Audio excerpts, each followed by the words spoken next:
Good morning, everybody. It's Brandon Doherty, Delaware Weather Guy, bringing you your fantastic Friday weather weekend update. I'm actually doing this Thursday night, so um, I'm going to move on to Friday's weather. Today should be 54 with lows in the 40s this coming weekend, and then it considerably changes, as you can see that the daytime lows, uh, morning lows specifically, get us into the mid 20s or late 20s, latter 20s.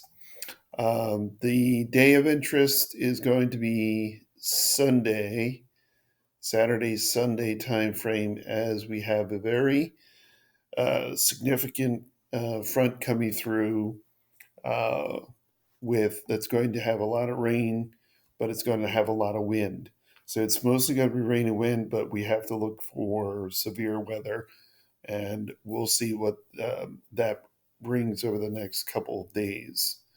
Um, there is the possibility of a back end snow event as a secondary low does form off the low that passes, and a low that's going to significantly impact the southern regions with the southeastern region with severe weather.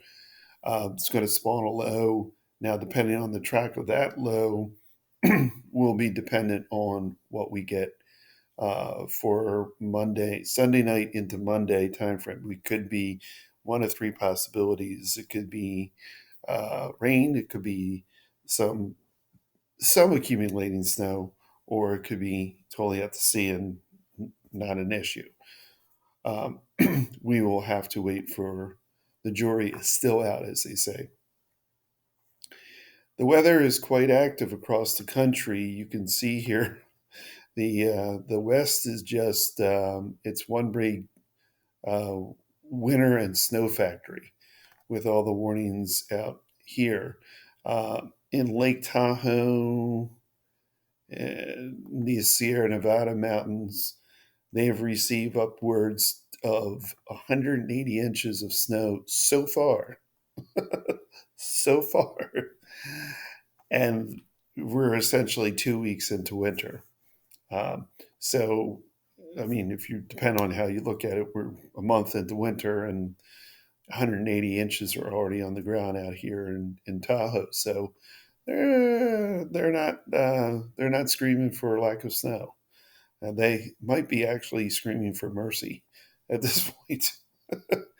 um, the weather watcher this weekend will be in the immediate south uh, areas that I'm kind of outlining right now uh, that are could be in for some significant tornadic issues over this weekend as the low is developing and going to cruise up to the East Coast.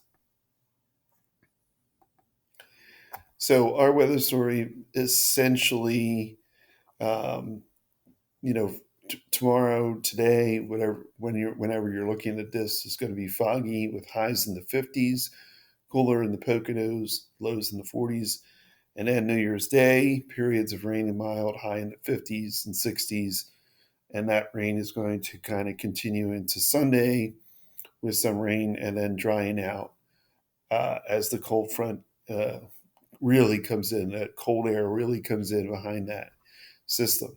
Now, that system is going to be the precursor to the next system, which could produce some snow if it tracks in the correct direction. If it tracks too far to inland of the coast, it's going to give us mostly rain, and it could go right out to sea. It all depends on how strong that cold front is that's coming through, and about 100,000 other factors. So stay tuned for that.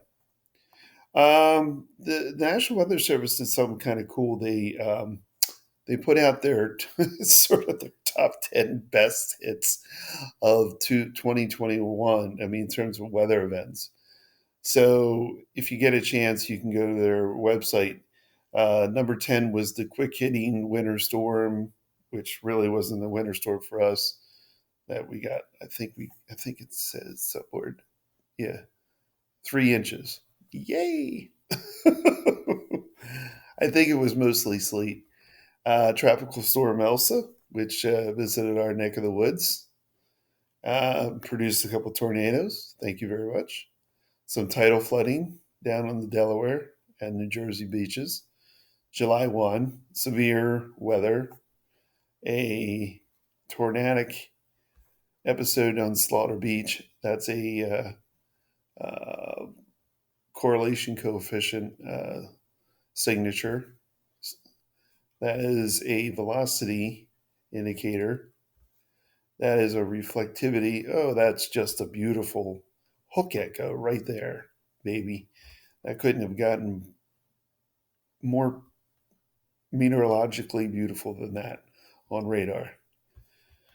Um, Flash flood in Bucks County, which did some flooding damage. Flooding and tornadoes with a system that came through in mid-October, mid-August. Henri, who came through, um, yes, and delivered a lot of rain to the area. And then a winter storm the end of January into February. Now, this one I remember did lay down some, measurable snow. The indications here, I'm not so sure if this is, it was 68 inches, I think, in northern Delaware.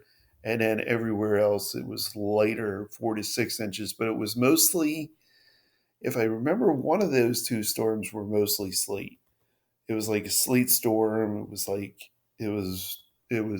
mean, in terms of what would you rather have, 6 inches of snow or 4 inches of sleet? I'll take 6 inches of snow any day.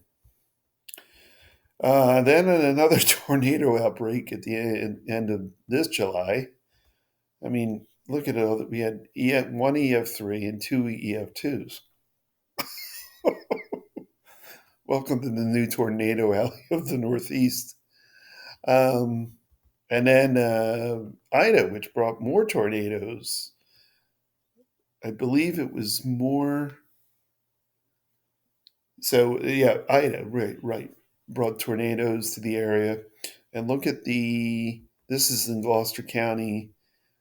The debris signature was throwing debris up high. Was throwing it between between 5 and 20 kilometers in the air. Yeah.